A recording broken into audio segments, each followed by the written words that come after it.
Hello students, English with GSP में आप सभी का बहुत बहुत स्वागत है। मेरा नाम मुकुल अहिरवार है। जैसे कि आप सभी जानते हैं कि हमने इंग्लिश ग्रामर फुल कोर्स का चैप्टर नंबर 1 नाउन स्टार्ट कर दिया है और अभी तक हम नाउन के टोटल 12 पार्ट्स कवर कर चुके हैं। हमने नाउन के लास्ट पार्ट 12 में नाउन की वोकेबलरी कवर की थी। आई होप आपको नाउन का पार्ट 12 बहुत अच्छे समझ आ गया होगा। आज की इस वीडियो में हम नाउन का पार्ट 13 करेंगे, जो हमारा लास्ट पार्ट होगा। जी हाँ, आज की जो क्लास है वो नाउन की लास्ट क्लास है। इसके बाद हमारा नाउन का चैप्टर ख़त्म हो जाएगा। तो जो नाउन का पार्ट 13 है उसमें हम क्या कवर करने वाले हैं, उसमें हम कवर करेंगे सुपरफ्लूस एक्सप्रेशंस की। तो चलिए शुरू करते हैं। देखिए, अगर हम बात करें सुपरफ्लूस एक्सप्रेशंस की तो ये होते क्या हैं। सुपरफ्लूस एक्सप्रेशंस ऐसे एक्सप्रेशंस होते हैं जो ओवर एक्सप्रेस्ड हों या अननेसेसरी वर्ड्स हों। अब ये है क्या चीज़, ओवर एक्सप्रेस्ड और अननेसेसरी वर्ड्स, इसको समझ लेते हैं।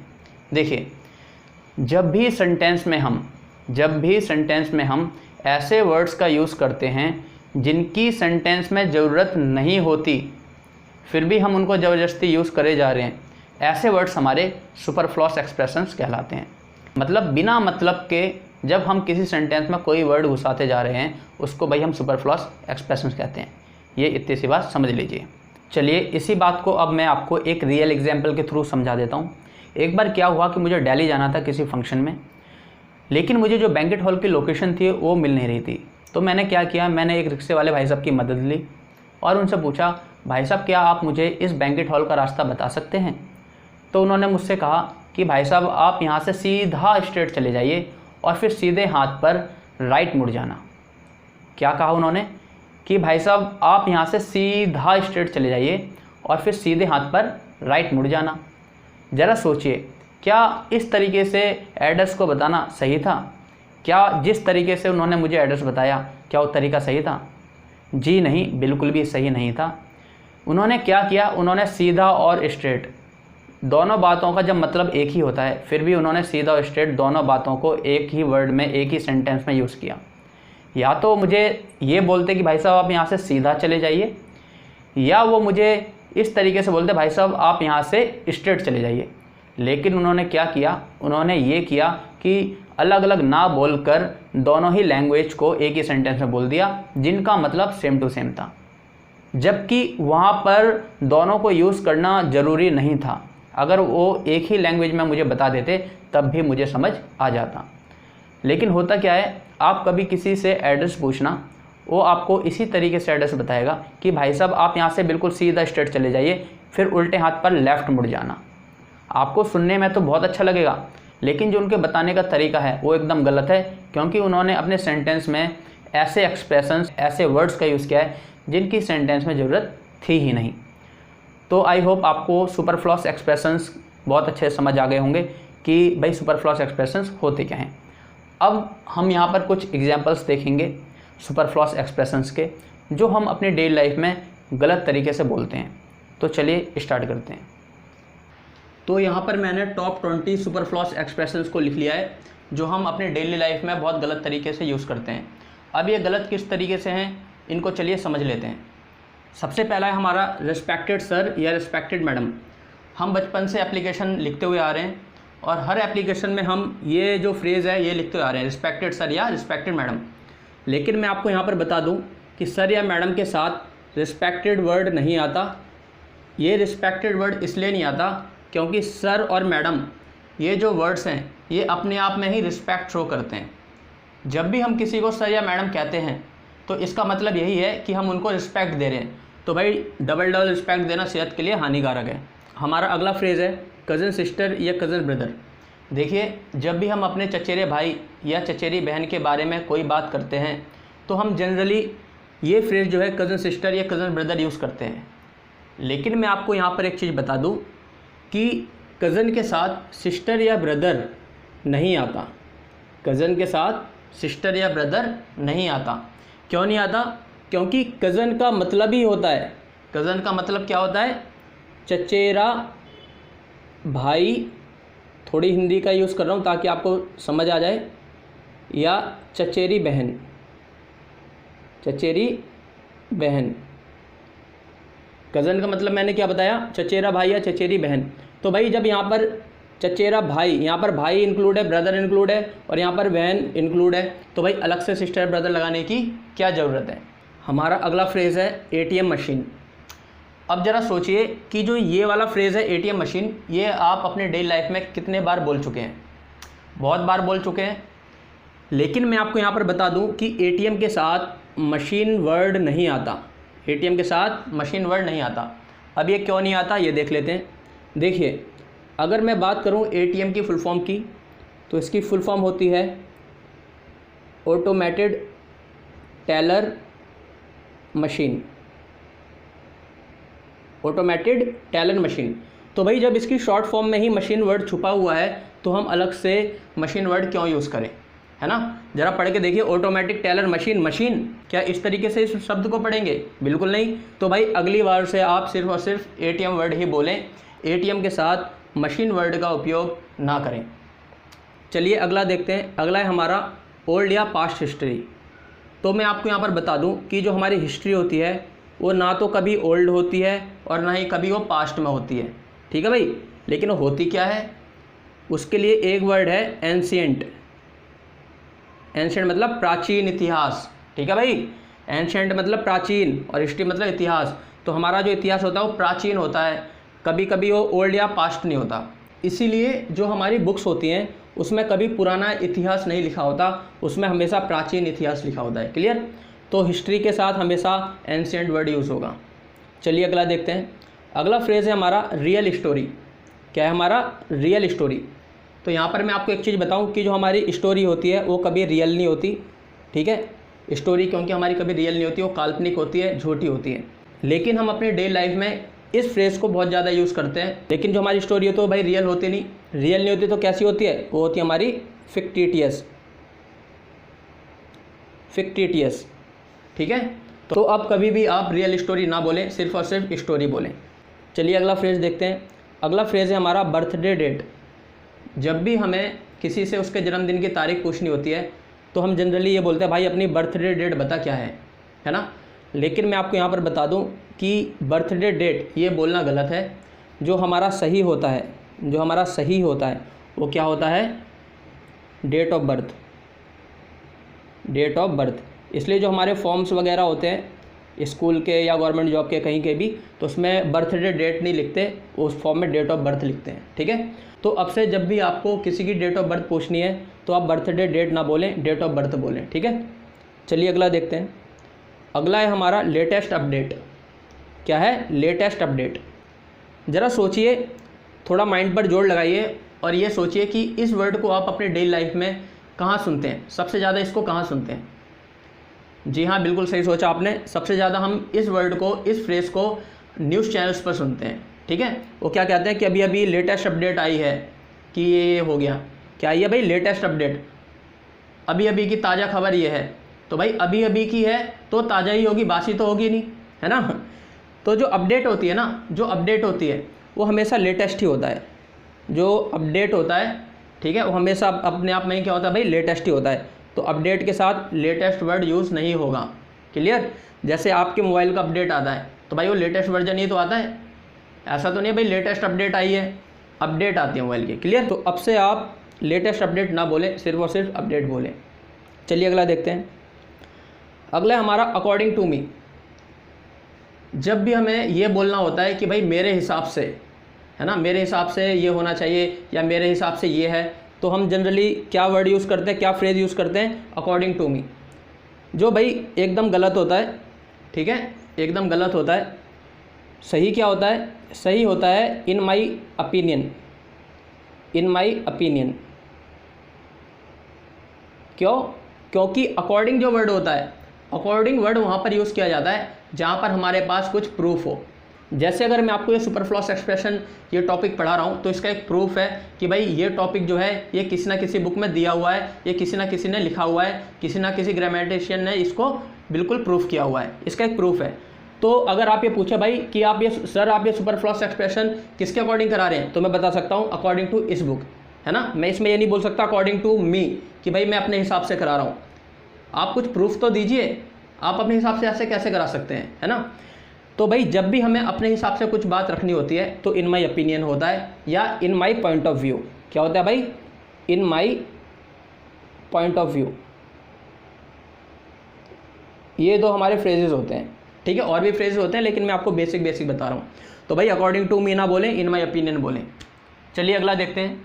अगला है हमारा ओल्ड मेमोरी। क्या है हमारा भाई? ओल्ड मेमोरी मतलब पुरानी मेमोरी।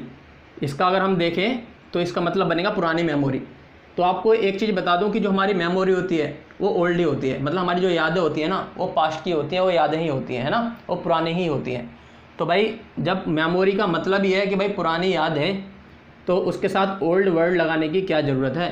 तो यहाँ पर क्या है, मेमोरी के साथ कभी भी ओल्ड वर्ड यूज़ नहीं होगा, हमेशा सिर्फ और सिर्फ मेमोरी वर्ड का ही यूज़ करें।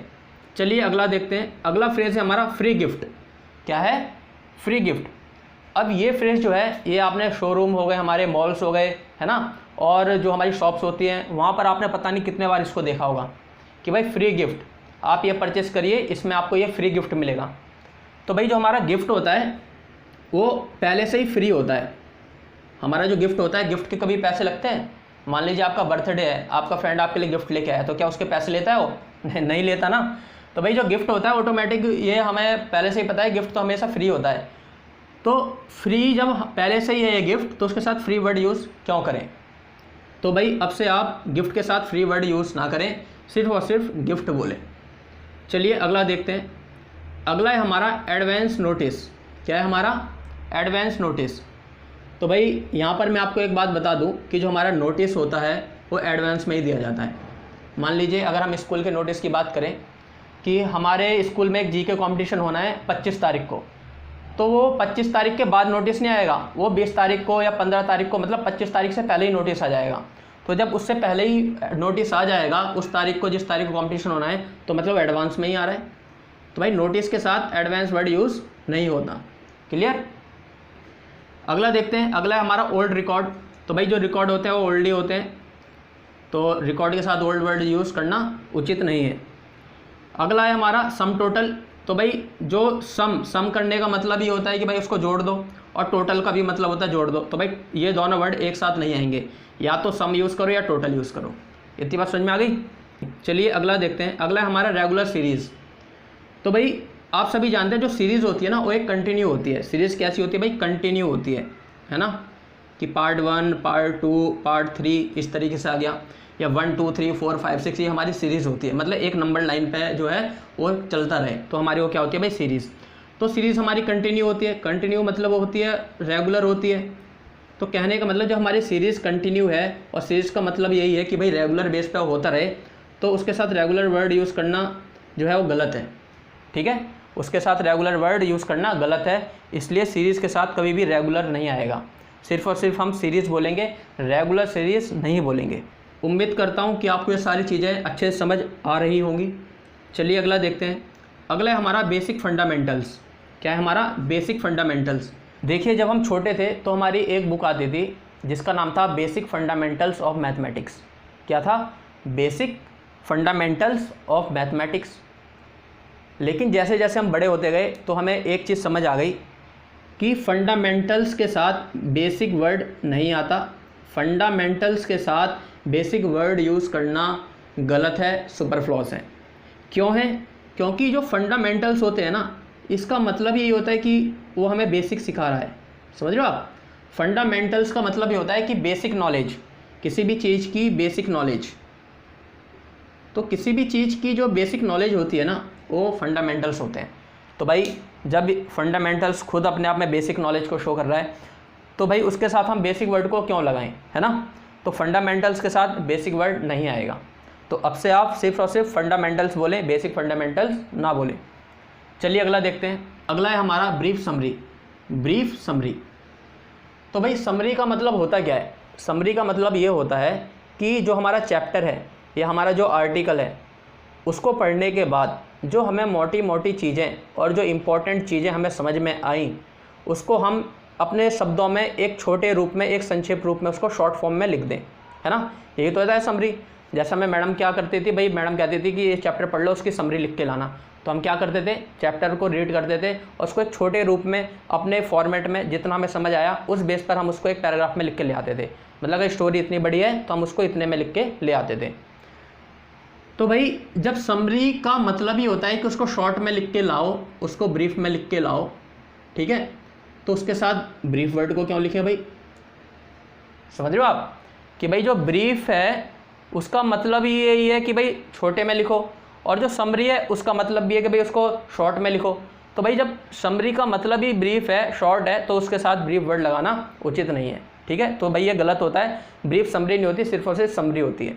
चलिए अगला देखते हैं। अगला है हमारा करंट ट्रेंड। क्या है, करंट ट्रेंड। तो भाई करंट ट्रेंड, ट्रेंड का मतलब क्या होता है, ट्रेंडिंग का मतलब क्या होता है, ट्रेंडिंग का मतलब ये होता है कि जो भाई अभी प्रेजेंट में या जो अभी करंट में जो सिचुएशन चल रही हो, ठीक है, लोग जो करंट में या प्रेजेंट में जिस चीज़ को फॉलो कर रहे हो, यहाँ लिख दिया मैंने प्रेजेंट या करंट में। तो भाई जब ट्रेंड का मतलब ही यही है, जैसे हम फैशन की बात करें कि भाई फैशन में ट्रेंडिंग क्या चल रहा है, कि लोग किस तरीके के कपड़े पहनना पसंद कर रहे हैं।